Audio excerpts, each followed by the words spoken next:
Bénissons le Seigneur. Après la prédication de Paul et Barnabé dans la synagogue de Antioche de Pisidie,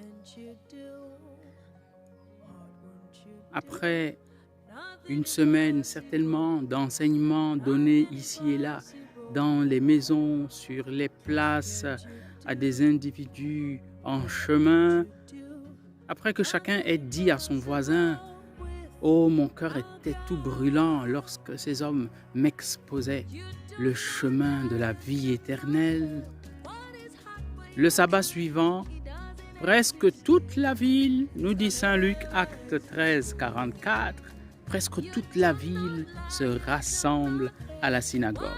La synagogue n'est pas un lieu fréquenté par tout le monde. C'est un lieu de rencontre des Juifs, de ceux qui pratiquent la religion juive. Mais voilà que toute la ville est présente. Réaction des chefs de la synagogue.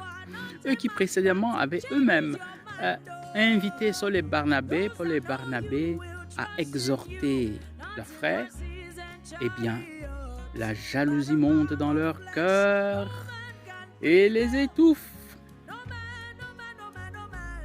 Ils rejettent et Paul et Barnabé et l'évangile qu'ils annoncent. Oui, parce qu'en rejetant les annonciateurs de la bonne nouvelle, ils excommunient, pour ainsi dire, le Seigneur. Et la réaction normale des apôtres, c'est « Puisque vous ne vous jugez pas digne de la vie éternelle, eh bien nous nous tournons vers les nations païennes. » Eux, ces païens, accueillent le salut de Dieu en Jésus-Christ. C'est ainsi que se réalise la prophétie d'Isaïe « Je fais de toi la lumière des nations ».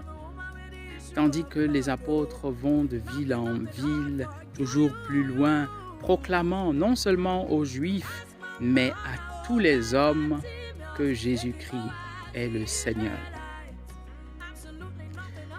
La grâce de Dieu se manifestera de manière toujours plus grande, toujours plus forte, avec des racines toujours plus profondes, par les instruments que le Seigneur aura lui-même choisis, au moment qu'il aura préparé. Soyons disposés à accueillir le triomphe du Verbe de Dieu. Soyons disposés à être, en tant que membres du corps du Christ, lumière des nations. Bénissons le Seigneur.